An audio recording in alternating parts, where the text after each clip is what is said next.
Today we're doing a complete breakdown of AASB 9. We'll cover the scope, core principles, measurement, journal entries, and real interview questions.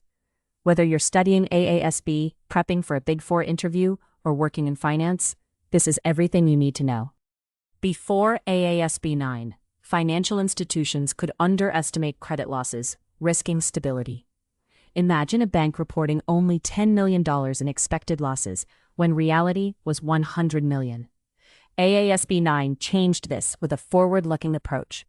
Understanding this shift reveals why accurate financial reporting now matters more than ever. AASB 9 emerged to address glaring deficiencies in how banks accounted for credit losses. In past financial crises, institutions often delayed recognizing losses, creating a false sense of stability. AASB 9's innovative forward-looking model ensures that potential losses are recognized earlier. This proactive approach not only enhances transparency, but also strengthens the global financial system's resilience. AASB 9 is mandatory for all Australian entities that prepare financial statements, effective from January 1, 2018. It succeeded AASB 139, introducing a pivotal shift in impairment requirements. At its core, the expected credit loss model now dictates how impairments are calculated, significantly impacting banks and lenders. This approach ensures financial statements reflect a more realistic view of potential credit losses. The expected credit loss model, central to AASB 9, transforms how impairments are assessed. By predicting future credit losses using current data, it ensures that potential risks are recognized early. Whether evaluating at initial recognition or subsequent dates, forward-looking data is key. This model not only enhances the reliability of financial reports, but also levels the playing field across sectors, making it a hot topic in accounting interviews. Understanding the scope of AASB 9 is crucial because misclassification can lead to compliance issues. A common mistake in interviews is forgetting that insurance contracts aren't covered by this standard. It's a classic trap interviewers set. So knowing exactly what's included and excluded helps you avoid pitfalls and stand out. AASB 9 applies to financial assets, including cash and receivables, which are critical for liquidity management. It also covers financial liabilities, like loans, affecting a company's solvency. Equity instruments held for trading are crucial for investment strategy, and derivatives are included due to their impact on risk management. Knowing these inclusions helps you understand how financial statements are shaped. Insurance contracts, often mistaken as covered by AASB 9, are actually excluded as they're governed by AASB 17.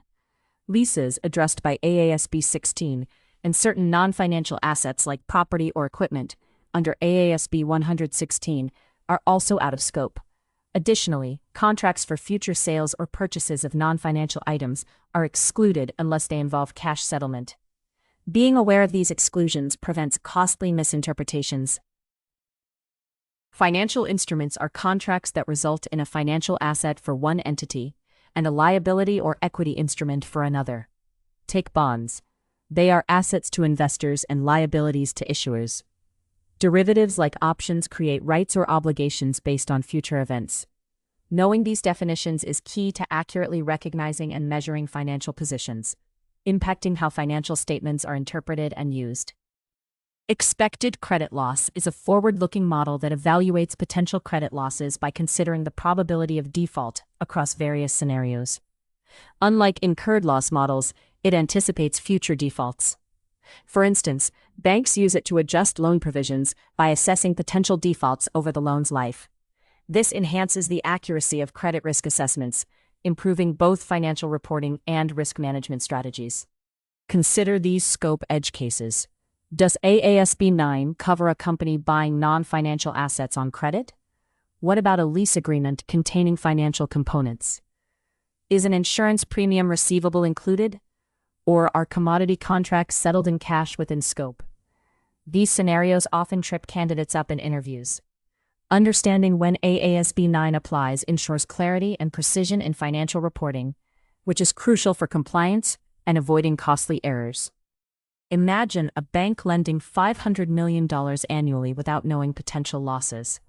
The expected credit loss model in AASB 9 changes this by requiring proactive measurement of credit risks. Accuracy in provisioning means businesses can better predict cash flows and reduce unexpected hits to their financials. This model anchors reliability in financial reporting. The expected credit loss model aims to predict potential losses on financial instruments, ensuring companies account for credit risks upfront. Meridian Corporation's $10 million SaaS contract with Acme Incorporated, split into $8 million software and $2 million implementation, will be our running example. This model ensures Meridian identifies and measures credit risks throughout the contract's life. Identifying financial instruments is crucial. Meridian Corporation's $10 million SaaS contract involves financial instruments like the $8 million software license and $2 million implementation services. Each must be correctly scoped under AASB 9 to ensure compliance. Misidentifying or missing items can lead to inaccurate risk assessments, impacting financial forecasts. Proper identification sets the foundation for classification, which is critical in the next step. Classifying financial instruments dictates how they are measured. Meridian Corporation's $8 million software component fits the amortized cost classification due to predictable cash flows, while the $2 million implementation service is under fair value through profit or loss. Misclassification can lead to incorrect financial statements. Understanding the criteria for each category ensures accurate reporting and sets the stage for precise measurement in the next step. Measurement follows classification, influencing how financial instruments impact the balance sheet and income statement. Meridian Corporation measures the $8 million software at amortized cost, recognizing revenue over time, while the $2 million implementation reflects current fair value changes. Misapplying measurement rules skews financial data, affecting decision-making. Proper measurement now leads us to assess expected credit losses, crucial for maintaining financial health.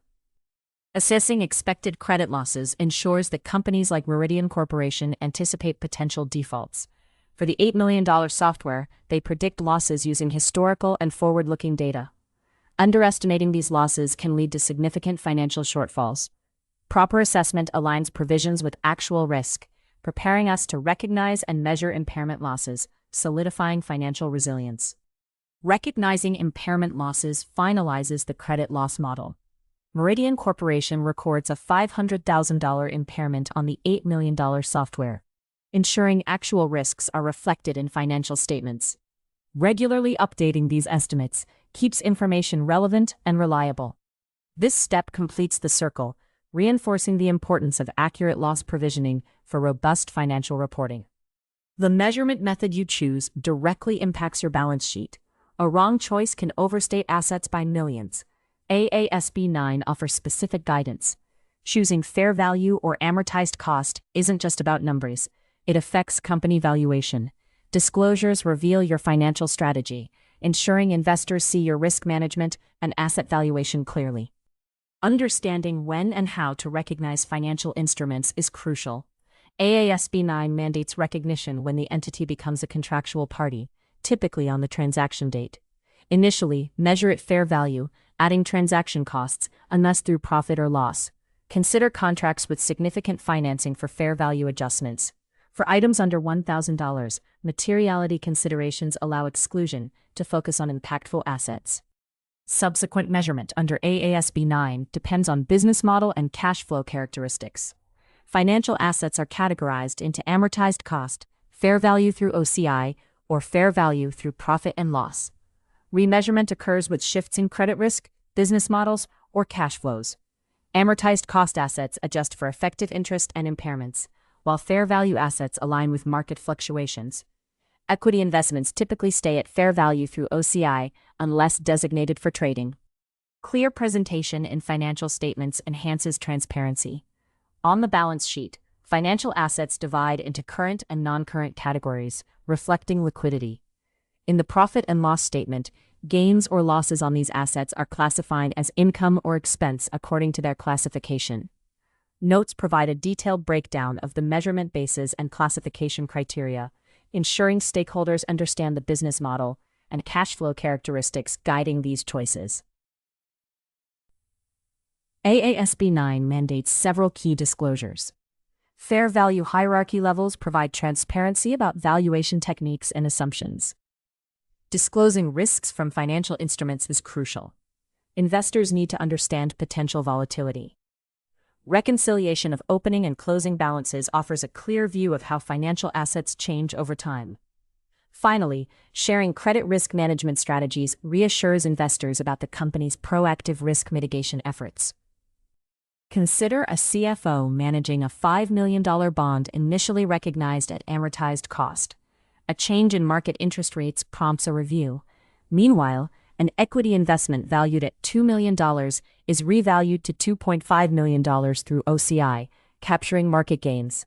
A credit downgrade necessitates a $100,000 loss allowance adjustment, directly impacting profit and loss.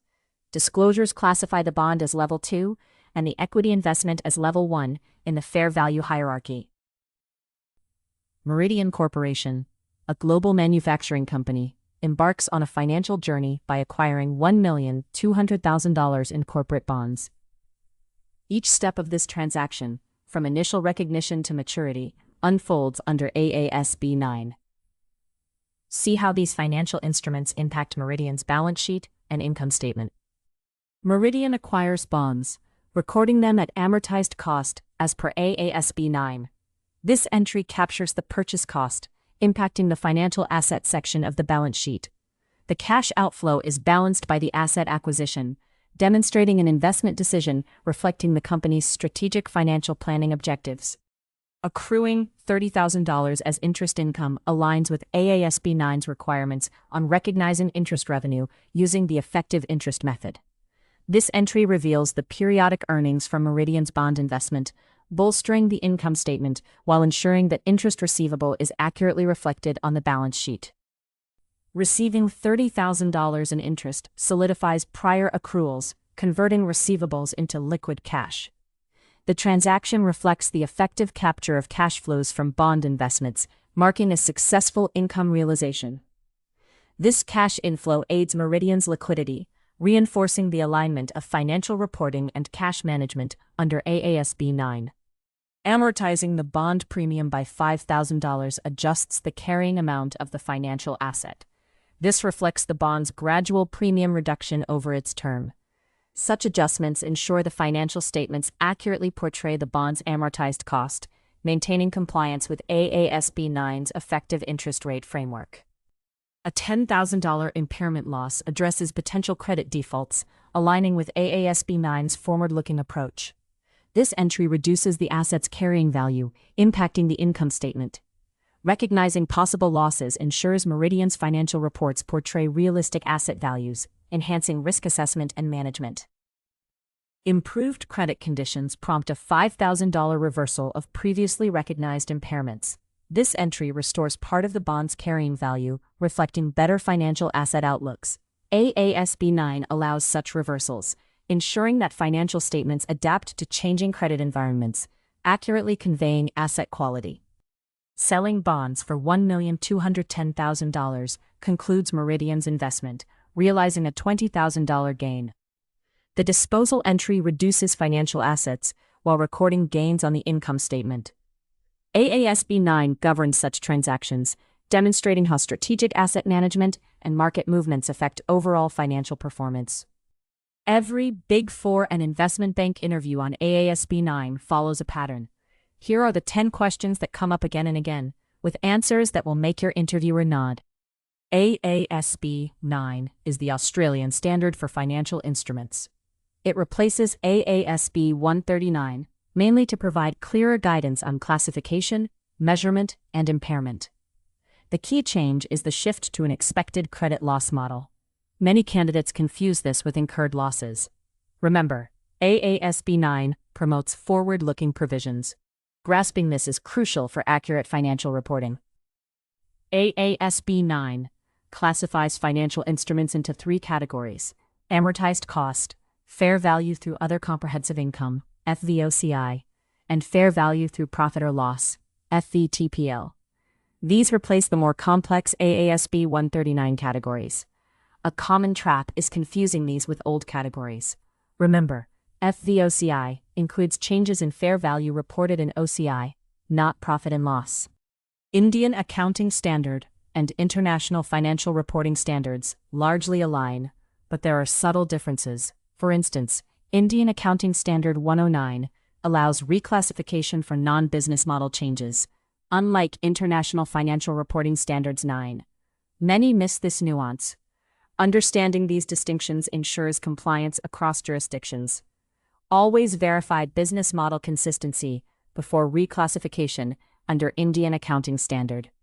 The expected credit loss model requires estimating future losses, capturing current economic conditions. This contrasts with the incurred loss model, which waits for loss evidence. AASB 9's forward-looking approach is proactive, reducing delayed impairments. Beware, failing to update assumptions regularly leads to inaccuracies. Always stress test assumptions with economic forecasts. Under AASB 9, impairment losses are recorded using the expected credit loss model. For financial assets at amortized cost, recognize a loss allowance in profit and loss. Don't confuse this with OCI entries. Regularly reassess credit risk. Ignoring significant increases is a common misstep. Effective monitoring mitigates unexpected financial impacts. If a $100,000 bond faces a 5% expected credit loss, record a $5,000 impairment. Debit impairment loss, credit allowance for credit losses. AASB 9 mandates forward-looking estimation. Update assumptions periodically. Candidates often overlook periodic reassessment, leading to stale loss provisions. Stay dynamic, conditions evolve. Financial assets held for sale aren't covered by AASB 9. They're under AASB 5. Many mistakenly classify these assets within AASB 9 due to overlapping terminology. Recognize that AASB 5 deals with non-current assets and disposal groups. Knowing boundaries prevents misclassification, ensuring accurate compliance and reporting. AASB 9 requires disclosures on valuation techniques, risk management, and credit risk exposure. It mandates transparency on fair value levels and sensitivity analysis. Candidates often neglect the narrative around assumptions and changes. Comprehensive disclosures fortify investor trust and regulatory compliance. Prioritize clarity and completeness. Candidates miscalculate impairments by confusing incurred with expected losses. AASB 9's expected model demands future-oriented estimates, unlike the retrospective incurred approach. Failing to update risk assessments compounds errors. Ensure dynamic assumptions aligned with current economic data. This proactive stance is crucial for precise financial statements. Understanding the basics of AASB 9 is crucial as it sets the framework for how financial instruments are recognized and measured. Key definitions include financial assets and liabilities, equity instruments, and how and when derecognition occurs. This standard is comprehensive, applying to nearly all financial instruments, ensuring consistency in financial reporting across entities. It's the backbone of financial instrument accounting, affecting how businesses present their financial health. The expected credit loss model is a pivotal aspect, demanding forward-looking estimates for impairment, replacing the incurred loss model. Measurement categories such as amortized cost and fair value impact how financial instruments are recorded. Distinguishing between lifetime and 12-month expected credit losses is critical, as is understanding how credit risk impacts these measurements. Hedge accounting under AASB 9 allows alignment with risk management strategies, reflecting real-world business impacts. For interviews, grasping the pitfalls of AASB 9 is critical. Failing to assess credit risk or mismanaging hedge documentation can be costly errors. Be aware of key differences between AASB and International Financial Reporting Standards, especially regarding local amendments. Understanding disclosure requirements ensures transparency in financial reports. Remember that ECL models are complex and require thorough, ongoing credit risk assessments. Reclassification and financial asset transfers demand careful attention to detail and compliance with the standard. That's your complete guide to this accounting standard. If this video helped you, please like and share. It genuinely helps us keep creating content like this. Drop your standard requests in the comments. Subscribe to Candy Mentor for more accounting and finance videos. We'll see you in the next one.